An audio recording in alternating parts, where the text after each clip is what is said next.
na po, adatatay kasi na nag-defend da idi last week. So I would like to congratulate the 12 barangays na-achieve da dito. Lalo di gijay kasi nabayakin dito, narigat dito apo. Kaya na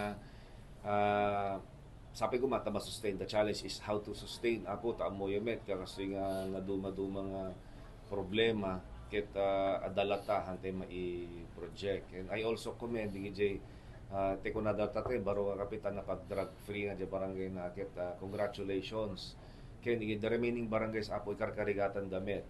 Syempre apo ti trabaho iti barangay na rigat so that first line of defense iso nga uri kasunod ayat dan no adda kakasta nga naduma-duma klase iti tao nga agbisyo so katultulungan tayo naduma-duma pa nga programs ako iti gobyerno no adda kakasta masabol tayo tulungan so di siya ako so for the 12 barangays congratulations.